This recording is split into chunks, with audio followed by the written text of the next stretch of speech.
Okay, welcome to my channel. Gagawa ko ngayon ng tocino na giniling. Kumbaga lang gunisa pero gagawin ko siyang balls. Yan ang mga ingredients, yung asukal, toyo, yung giniling. May bawang, sibuyas, tomato paste, salt. Yan, paghalo-haluin ko lang yung mga ingredients diyan.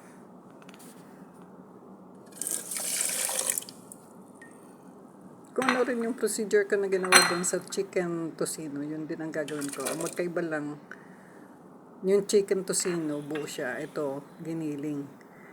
Ngayon dito, instead na pahabas, ang langgod gisa dito, pabilog ang ginawa.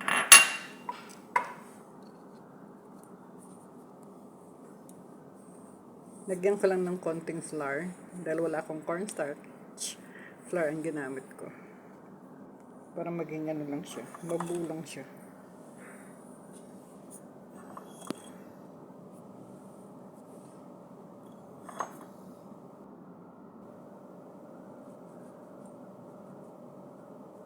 Konting paminta.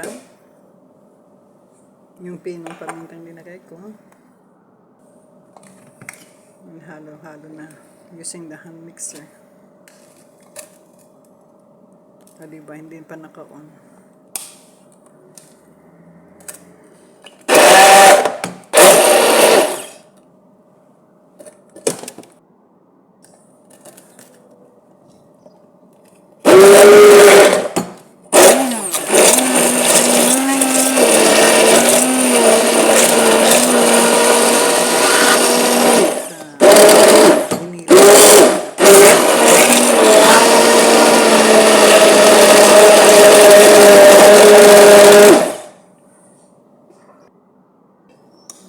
Halo na natin sa chicken na giniling.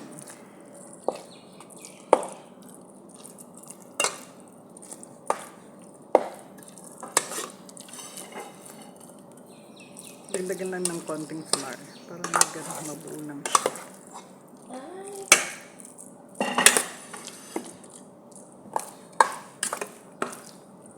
Tinitignan ko lang naman sa YouTube kung paano gagawin ko.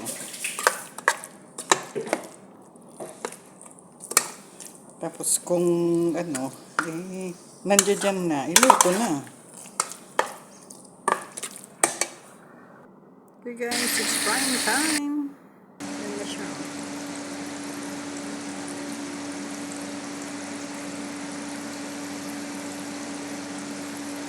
Yan na lang ginawa kong siya.